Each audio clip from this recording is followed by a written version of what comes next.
if you're new to Movement Church, I want to tell you how this works. Is Pastor Rod and I take turns. It's that simple. We take turns. He preaches a Sunday, I preach a Sunday. If a woman preacher ain't your thing, I always tell people you can come on the opposite Sunday, but I'm just going to throw in there what I always do. The first person to carry the gospel after the resurrected Jesus came back was a woman. So we're going to move forward, right? I got to tell you something funny. It has nothing to do with my message at all whatsoever. But this morning we have a couple of college students that are fairly new to Movement Church, some really classy, pretty girls that are here. And mom is out here manning the bake sale. And so she's so excited because her lifetime dream is coming true that she gets to go to an Eagles concert in Atlanta next weekend. And she is fired up. And so she's telling these girls about it. And she said, I'm going to the Eagles. And they go, what? The Eagles. She said, the Eagles. They sing, you can't hide your light now. She starts singing one of their songs. And they were still like, that's good. That's great. And I said, what year were you born? And the girl goes, 95. And I went, 95? Okay. All right. So, Mom, they don't know who that is. And she said, well, it's okay. I said, no, listen, these are my parents that were on a cruise a few years ago. My parents are 60 now. This a couple of years ago, they were on a cruise. And they sent us a video of, look at us, we're at a glow stick party. And they have on these glasses that are flashing and chasing. They sent it to me and Lori in a group text. And we texted them back and said, you are at a rave. You're at a rave right now. And Mom's just sitting over here going, like with her little lights flashing, and Dad literally was going. So Bob says to these girls just now, you know what, raves would be so much fun if it wasn't for the drugs. Right? They didn't know what a rave was. I don't think Dad still knows what a rave is. So bet your parents haven't been to one, but mine have. And I said, and by the way, these are the spiritual advisors we were referring to at Next Steps yesterday in our life. So all right, we're having fun in Handwritten, right? Isn't this a good series? I want to do another Bible quiz today. And I'm going to go ahead and put a couple of rules out there. If you get one, you can't get them all. This is not Pokemon. We're not catching all of them, all right? Michelle Reimer, if you're here, you can only answer one time. Dad, you can't answer. Rod, you can't answer. All right, here we go. How many, just shout it out if you know the answer, okay? And we've got legit prizes today, not Twizzlers. It's a pack of long 10 pack of candy bars, all right? How many years are between the Old and New Testament? They're referred to as the silent years. Who said that right in there? 400. 400. Good job. Who replaced Judas as disciple after his death? Nope. Mom got it. We'll give her one. This is it. War Eagle. What was Jesus's, I said Dad couldn't do it. That was not her fault. What was Jesus's first miracle? This is an easy one. I heard wine. Somebody just literally said wine over here. Okay. The Holy Spirit was poured out and in Acts chapter 2. And right after that, how many people were saved? Wait, what? 3,000. Were you in here first service? Then you give it to somebody else. Give him one and let him bless somebody. All right, cheater. He's on the worship team at that. All right, who were the two men that never died? They literally didn't die. Elijah? They got it right here. Hey, okay. Just show, there's 10, you can share them. Yeah. So listen, do you know that Enoch literally walked with God and then it says he just walked off with God? He was not anymore. That makes me every time go, what? Did he vaporize? Is that what happens when you walk with God? Because I'm not interested, right? Okay, how many people were on the ark? People. 8, right in here, somebody said 8. Okay. Yeah, Joy. And in that movie Noah with Russell Crowe, there was a guy in the bottom eating the animals. A stowaway. So stupid. Don't watch that movie. Okay, who was described as the voice of one crying out in the wilderness? Right in here. Who was that? Somebody said it. Own it. Sharon Agate. There you go. She said it. How many baskets were left from the loaves and fish miracle? Tasha? 12. Don't you think it was cool there were 12 and there were 12 disciples? The best take-home box. Okay, and what tribe of Israel was Paul from? The Apostle Paul? This is a hard one. I didn't know that. Well, I think I did, but no? Right in here, Benjamin. Right there. All right. Benjamin. And then one more. Who was the high priest that put Judas, Lord, forgive me, Jesus on trial? Who was the high priest that put Jesus on trial? It wasn't Pilate. He was Roman. Huh? Cephas. She said Cephas. Did you say it too? Caiaphas. Give it to Eddie because he pronounced it right. Mm-hmm. All right, good. So that was just for fun. I'm convinced that one of the reasons, have you ever been frustrated reading the Bible? I know we kind of talked about that the first Sunday we started. I think that one of the reasons that we are frustrated reading the Bible is that we read it through our human eyes, through our human society, through our human paradigms, right? Because in our society, it's all about what do I deserve? What can I accomplish? What is owed to me, right? It's very me-focused. And then what we do is we end up rolling this me-ness from one generation to the next generation, don't we? It's just a rolling hoop that just keeps rolling down this hill of life, and we pass it on. It's about me, it's about me, it's about me, it's about me, it's about me. And, the thing is, just about everything in God's economy, in God's kingdom, is completely backwards to the way humans operate. Have you noticed that? I can't really think of a principle that works in God's kingdom that isn't backwards to the way we try to do things. It's completely backwards. I want to talk to you today. One of the reasons I think we get frustrated with reading the Bible and we can't get it working in our life is because we're reading it through our human minds. It is a backwards kingdom. Everybody say backwards kingdom. It's real backwards. And the thing about this kingdom is it just works. His word just works. It's not a democracy. We don't get to vote on it. We don't have a board that gets to vote him in or vote him out. Was this a good idea? Was it not a good idea? We don't have to agree with it. We don't even have to believe it. His word still works, right? Now, I may not be having it work in my life because I'm having trouble applying it or believing it in my heart, but the error is not on his part. It's on my part, right? It's a backwards kingdom. So Isaiah 55, 8-9 says, "For my thoughts are not your thoughts, nor are my ways your ways, declares the Lord. For as the heavens are higher than the earth, so are my ways higher than your ways, and my thoughts are higher than your thoughts." Now, I know that there's a lot of, I taught you the first week how to dissect verses and look them up in the Strongs and all that stuff. But I like to literally just take this verse at face value, that he geographically, Father is higher than me. In this universe and however you want to describe where heaven is, he is geographically higher than me. So he actually can see everything that my eyes cannot see, right?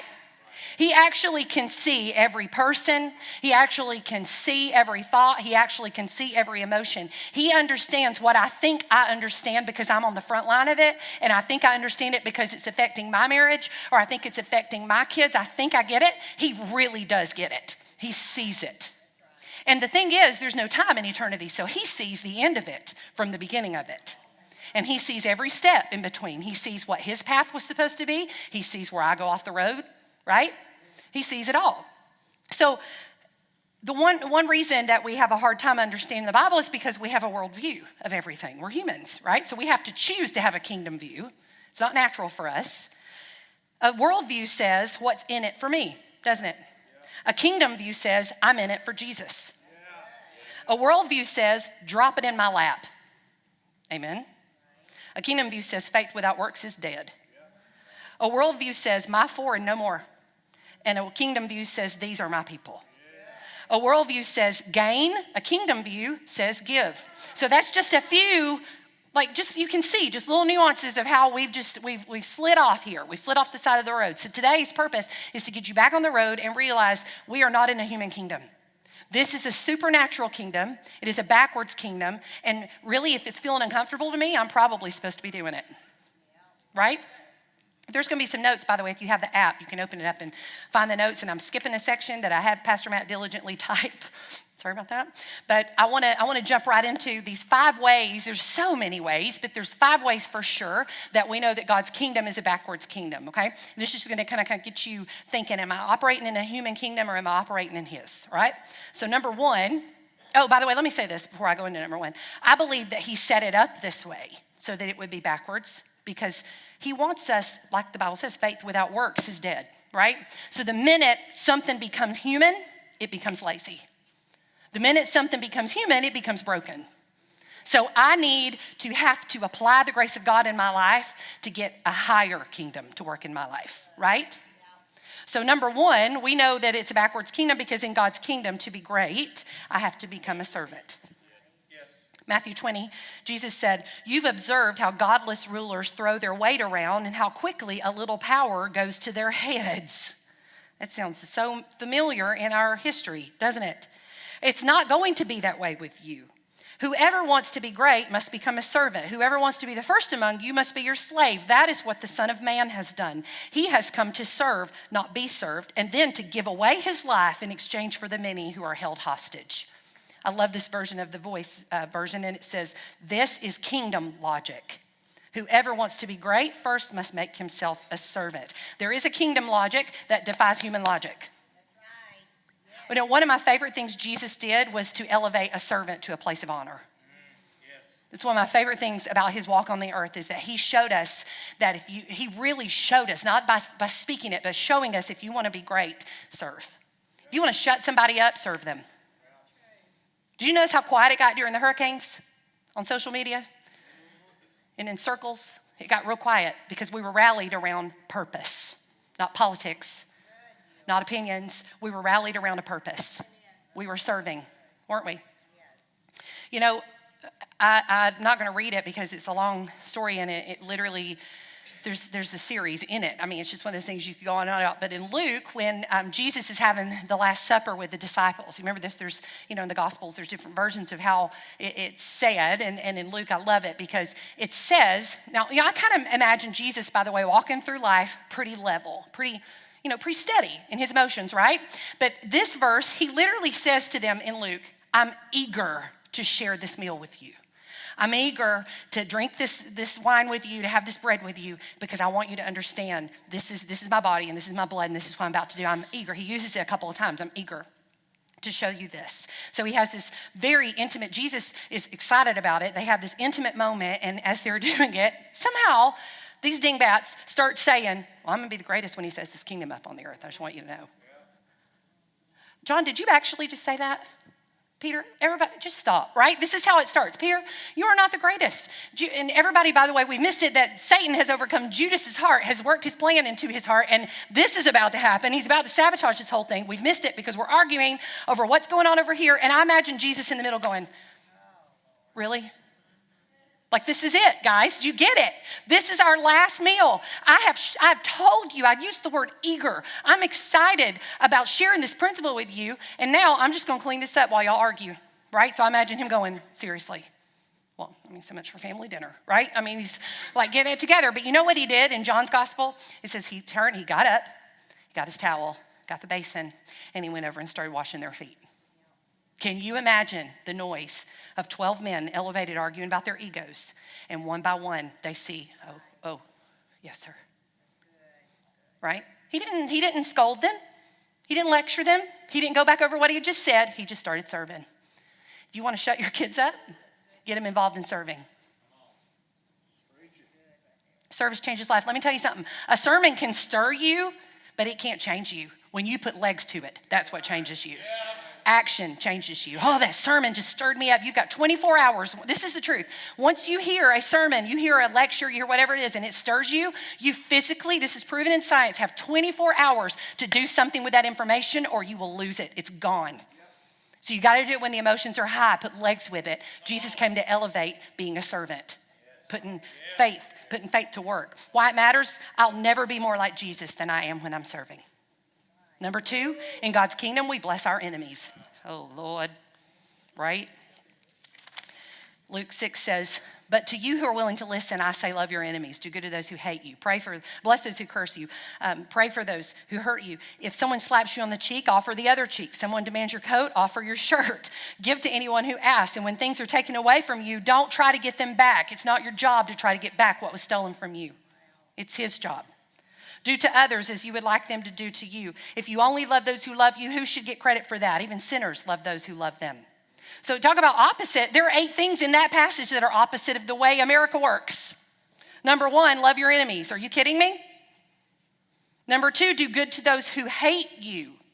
Number 3, bless the ones who curse you. Number 4, turn the other cheek. Number 5, give them your coat and your shirt. Don't expect anything in return. Treat others the way you want to be treated and love the ones who don't love you. Don't tolerate them. Love the ones who don't love you. But the word that bothers me in this is the word bless. Because I looked it up, it's the Greek word eulogio, and it means to praise, to celebrate with praises, to invoke blessings, to ask God's blessing on a thing, to cause to prosper, to make happy, to bestow blessings upon. You're telling me to bless those who curse me, right, Lord? Is that what you're saying? I want to make sure I understand that you're wanting me to celebrate them with praises. Are you kidding me? It's faith. That's right. Look at this picture. This is Elizabeth Elliot, whose husband gave his life up for the gospel. He was a martyr. It says, when obedience to God contradicts what I think will give me pleasure, let me ask myself if I love him. You know, there's a lot of things our parents made us do when we were kids that didn't make sense to us then. Like, why do we actually have to brush our teeth every day? Am I right? Remember that? Have your kids ever said, I literally brushed my teeth yesterday? Why am I doing this again? Or like Walker, why do we go to school 5 days a week? This is ridiculous. Right? But on the other side, he also wore a bulletproof vest to church. This is not a joke. Today, right now. It's a sparring vest, and he's wearing it upstairs right now because, always be prepared. So those Nerf darts they're something else. So, why now looking back on my childhood, I see, I get it. My teeth would have actually rotted out of my head if I did what I wanted to do. Right? Oh, I get it. I would have been a failure at life if I hadn't done this or if I hadn't done that. We don't understand it until we're on the other side of it. So our question to him is not why, it's, are you kidding me? Is there a grace for this? And his answer is yes. There is. Just do it. Do you love me? That's why he asked Peter, do you love me? It always comes back to a love issue. Do I love him? Do I understand that he loves me? If I understand that he loves me, I can trust him and I can do this, right? Romans 12 says, do not repay anyone evil for evil. Be careful to do what is right in the eyes of everyone. And if it is possible, and as far as it depends on you, live in peace with everyone. Sometimes you can't. But if it depends on me, I can live in peace toward everyone. I can't control what you do, but I can live in peace toward you, right? It doesn't mean I have to be a doormat. If your enemy is hungry, feed him. If he is thirsty, give him something to drink. In doing this, you will heap burning coals on his head. Do not be overcome with evil, but overcome evil with good. And remember that heaping hot coals? Remember we talked about that a few weeks ago? And I said, that's not like, oh man, hot lava on their head. They deserve it, right? That's not what that means. Heaping hot coals on their head, really briefly, was obviously fire was how they cooked their food. Back in this culture, they didn't have ovens and stoves plugged in, so they had hot coals. So if somebody ran out of hot coals, she didn't have a way to feed her family that night, right? So what is this basic need was fire. I need fire. So if I need fire, I've got to go to my neighbor's house and get some coal from him so I can ignite my fire, right, and keep it going. I got to keep it burning.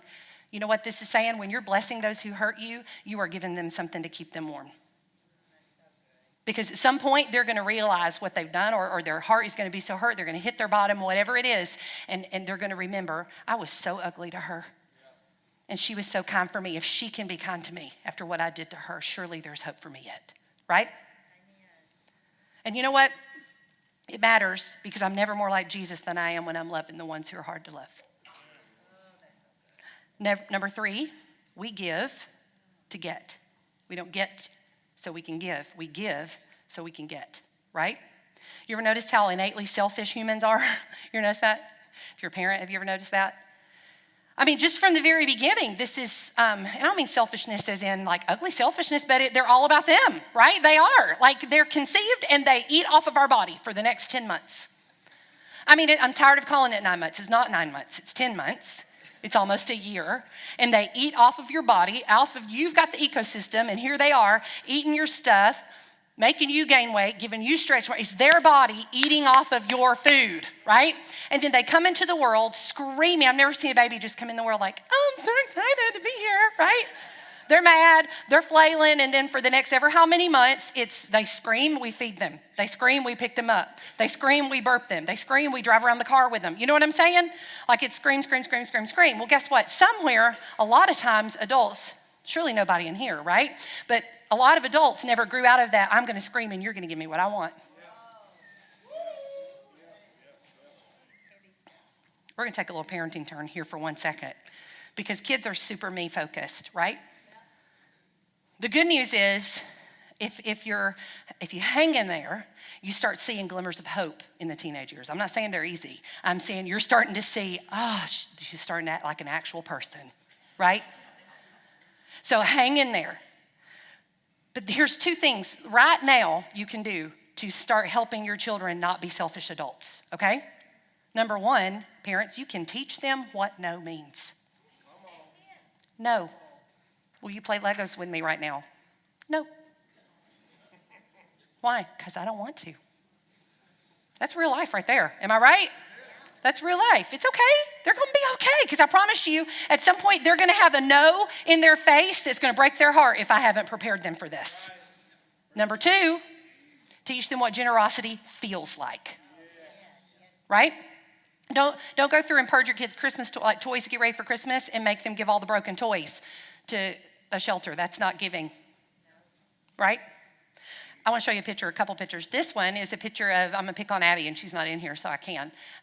This is Abby and our little friend, Danielle. This is back, oh my gosh, she was probably in maybe kindergarten, 1st grade Abby was in this picture. So Danielle was over, Abby was an only child still at this point, and they're playing bubbles, and look how happy, Abby's just happy, and Danielle's so happy, right? Just watching this. Now watch this.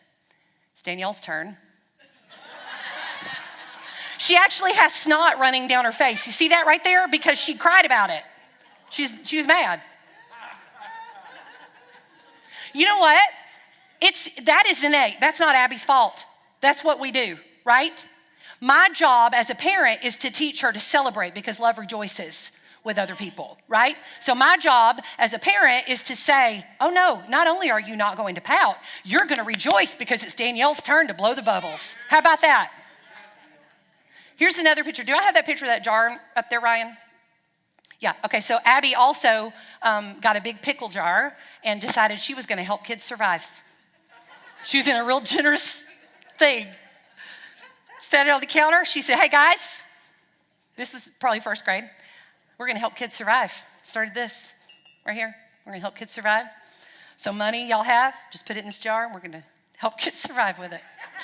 What are we going to do with it? I don't know. She had no idea. So one day, I hear the ice cream truck coming through the neighborhood. We've been putting money in this jar. And here comes Abby flying into the kitchen, climbing up there. I hear that metal pickle jar lid, just getting it. And I look, and she's getting money out. I said, what are you doing? She goes, I can't find my money, so I want ice cream, and I'm going to just borrow it out of this. I said, oh, no, we're helping kids survive. Put that back. Right after that, she said, can we just take it to church? I'm done looking at it. Right? It's you know what I mean? You want to be generous, but you don't want to be generous. At the same time, it's our job, parents, to say, you don't have to do what you want to do. You do what you get to do. God has called you to be generous. You don't have to want to do it, but you're going to do it. That's right? 1 Corinthians 16:15, it says, you know that Stephanus and his household were the first of the harvest of believers in Greece, and they are spending their life in service to God's people. I love this version. It says, they addicted themselves to the ministry of the saints. I want it to be said of my family, they are addicted to loving people. They are addicted to serving people. I want it, listen, parents, don't you want this? Don't you want it to be said of your kids, I don't know more generous kids than Walker and Abby. That's what I want. That's it. That's literally it. If I know I've done that, I have done what the next generation desperately needs, is generous leaders, right? Proverbs 11 says, give freely and become more wealthy. Be stingy and lose everything. The generous will prosper. Those who refresh others will themselves be refreshed. Generosity is measured by our hearts, not our bank balance. Look at this. Do your giving while you're living so you're knowing where it's going. Mother Teresa said, if you give what you do not need, it is not giving. Hello. And listen to this. When you go to a doctor for your annual checkup, he or she will often begin to poke, prod, and press various places, all the while asking, does this hurt? How about this? If you cry out in pain, one of 2 things has happened. Either the doctor has pushed too hard without the right sensitivity, or more likely, there's something wrong. And the doctor will say, we better do some tests. It's not supposed to hurt here. So it is when pastors preach on financial responsibility, and certain members cry out in discomfort, criticizing the message or the messenger. Perhaps the pastor's pushed too hard, but most likely there's something wrong. And in that case, whoever this was said, my friend, we're in the need of the great physician because it's not supposed to hurt here. You know what? You were made at your cellular level to be a giver. We say children are selfish because they come into the world demanding and kicking and screaming, but the truth is we are not selfish at our core. Our cells divide and live and replenish. Our liver regrows itself. For crying out loud, you were made to be a giver. Amen. I mean, I was just raised selfish and spoiled. Okay, well, you're an adult now, so it's time to go back to your cellular level, right? Why it matters? Because I'm never more like Jesus than when I live selflessly. Number 4, what we can't see, this is real backwards. What we can't see is more real than what we can see. 2 Corinthians 4:18 says, so we look not at the things which are seen, but at the things which are unseen. For the things which are visible are temporal, just brief and fleeting, but the things that are invisible are everlasting and imperishable. Hebrews 11:1 says, now faith is the substance of things hoped for and the evidence of things not seen. Okay, we've heard that a million times. That word substance is the Greek word hypostasis, which means foundation or substructure. So that verse is literally saying faith is the foundation of the things that we hope for. I want you to hear that for a minute. That sounds so elemental, so basic. Faith, not the economy, not the degree I have on the wall, not this church, not my marriage. That is not what I can build my life on. The unseen promise of God is what I build my life on. Right? Look at this in the Amplified. Now, faith is the assurance, the confirmation, the title deed, it means it belongs to you, of the things we hope for, being the proof of things we do not see, and the conviction of their reality. It means my spirit knows your reality is unseen. Faith perceiving as real fact what is not revealed to the senses. You know, there's some pretty parts of this life, right? There's some good parts. I love my life. I love my family. I love this church. I love what I get to do. I love that I was called to do this. But I can tell you, I don't want more of just what I can see. I love where we are. I love this building. This building is an answer to prayers prayed for years. I mean, this building was built in faith by people that have gone to heaven before us. Like, we're finishing something that Terry started decades ago, right, in this building. But you know what? I believe if he was standing here, Christy, he would say, this is not all there is for you. This is good, but there's more. So I can't get so comfortable. This is not even about looking at oh, my life is hard and, I believe there's more. When your life is good, you still need to believe there's more. There's more. Look at this question. What do you want to build your life on? What you're experiencing or what God promised? If we bank our life on what the world calls sure things, we're sure to miss the real thing. That's for sure. Hebrews 10 says, but my righteous one, that's us, the one justified by faith, shall live by faith, respecting man's relationship to God and trusting him. And if he draws back, shrinking in fear, my soul has no delight in him. But our way is not that way of those who shrink back to destruction. We are those who believe, relying on faith in Jesus Christ the Messiah, and by this confident faith preserve the soul. I don't like that part right there that says, if he draws back, my soul has no delight in him. I don't like that. That makes me uncomfortable to think that God can see my doubt and go, I don't like that, Jill. Now, listen, he delights in me. He delights in who I am and what Jesus paid for. He delights in you. He approves of you. You can lay in doubt the rest of your life and your God approves of you. But let me tell you something. I don't approve of everything my kids do. Everything my kids do does not make me feel warm and fuzzy, right? We're in a stage right now where there's just not a whole lot that they do that makes me feel warm and fuzzy, if we're going to be honest about it. But I still delight in them. But let me tell you something. I want my life, and this is the whole point of walking with Jesus, is that the more I walk with him, the more I look like him, right? That's my goal. That's what I'm aiming for in my life. And the more I walk with him, the more I do operate in faith, and I do what he did, and I trust how he trusted, and I say what he said. And I want my actions to honor God. I want my actions to bring delight to his heart. I don't want him going, there's more. Wake up, girl, right? I want him constantly, if he's stomping his feet at me, I want it to be him doing a happy dance all the time over the joy that I'm experiencing. Why it matters? Because I'm never more like Jesus than when I see what he sees. Let me tell you something. Faith enables me to believe there's more. It always equips me to be the victor and never the victim. Number 5, this is the last point in our backwards kingdom day, is that the king, this is the most backwards of all, became poor. Right?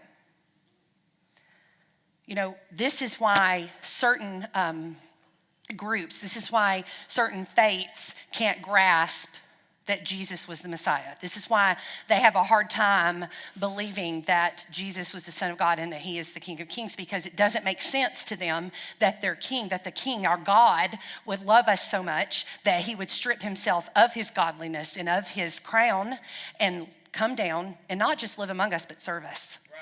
That's the part that they really struggle with. He didn't just come to live here. He came to serve us.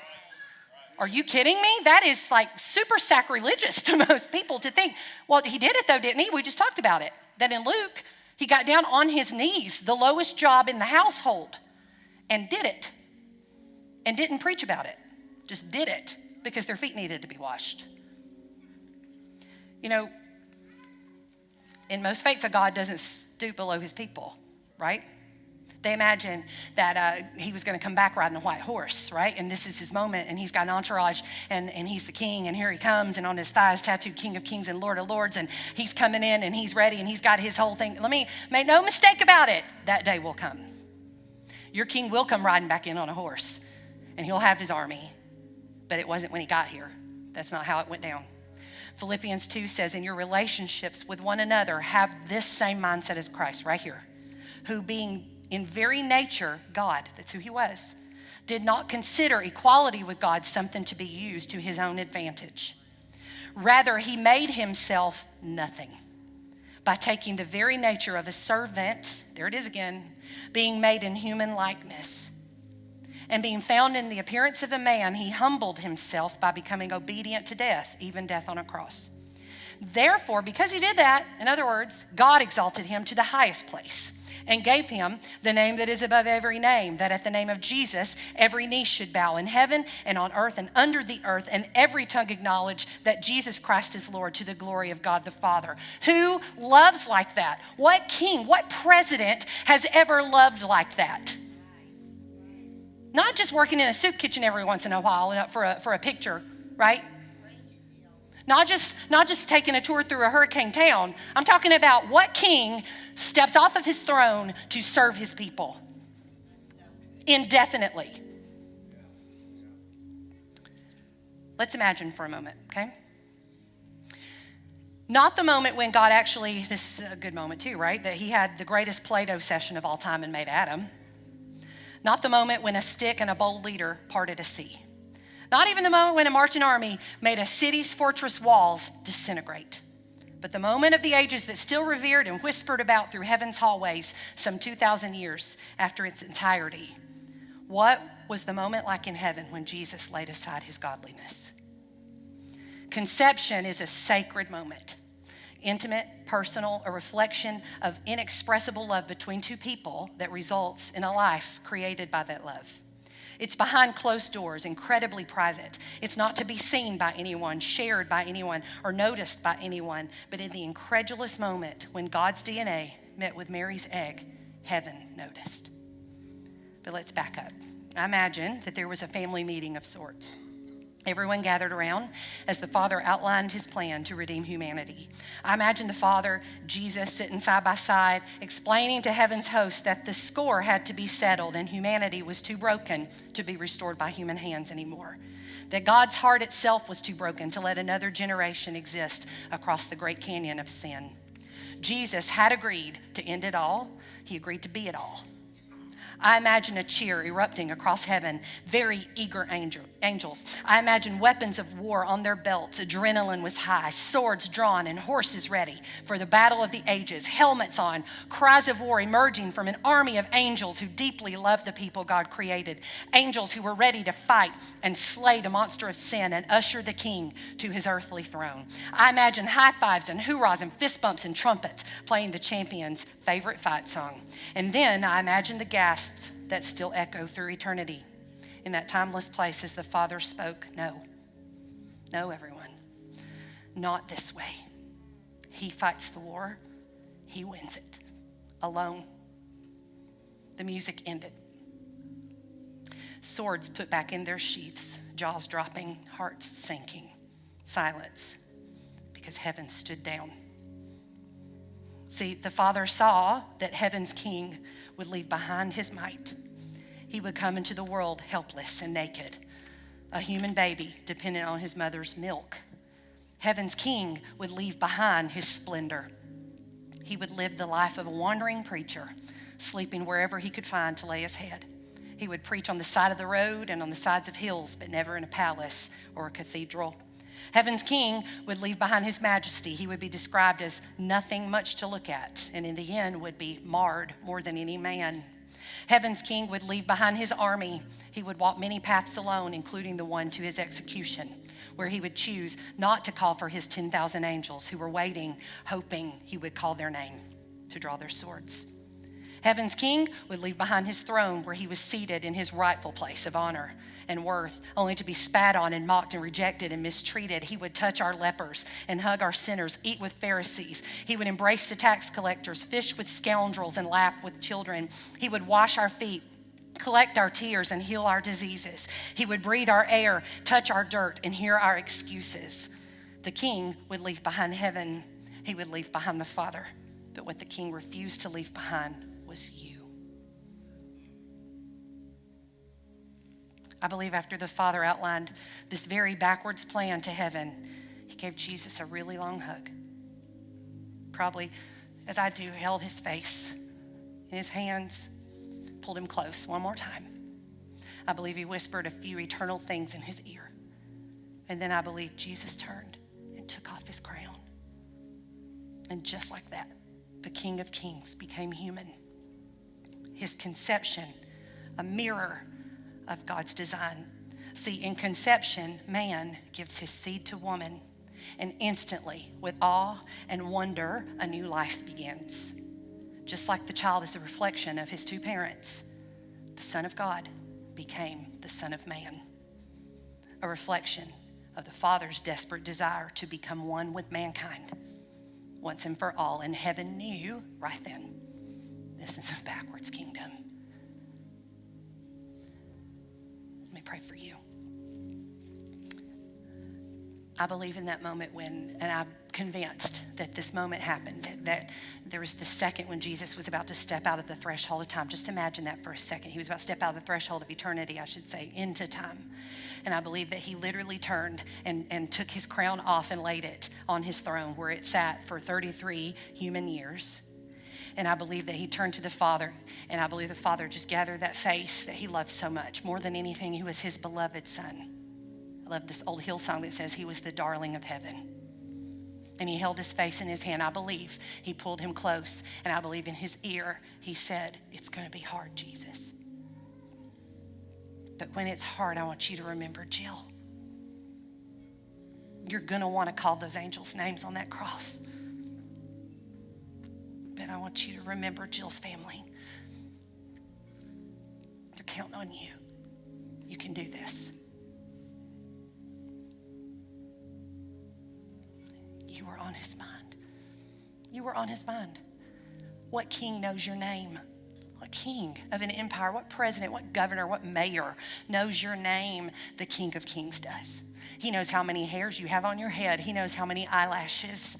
He knows your end from your beginning, and he knows every day in between. And if we don't start reading our Bible with a backwards kingdom mindset of this is not human, this does not fit into my paradigm, this requires more faith than I can ever imagine possessing. If we don't grab that kind of desperation when we grab this book and hold it and read it in our hands, we're not going to get it. It's a backwards kingdom, y'all. It doesn't make sense. It's not going to make sense. And what he's calling you to do may not make sense, but that's how you know you're in the backwards kingdom. And that's how you know he has called you. This doesn't make sense. I could physically not do this in my lifetime. That's the perfect place to be. So Holy Spirit, we ask you today to stir deep water up within us to live in this backwards kingdom. I don't want what my kingdom can get me anymore. I mean, I like my life. I appreciate what you've gifted me to do, Lord, but I want to live in a backwards kingdom. I want to live where I defy every odd that comes across my life, across my path. I want my children to be known as generous children. And Lord, we know how rare that is anymore. So I thank you that you've not called us to be normal. You've called us to be a peculiar people, an odd people, a people that set apart, not out of self-righteousness, but in your righteousness. And that out of that backwards kingdom, that backwards philosophy that we are going to grab onto, we're going to change North Alabama.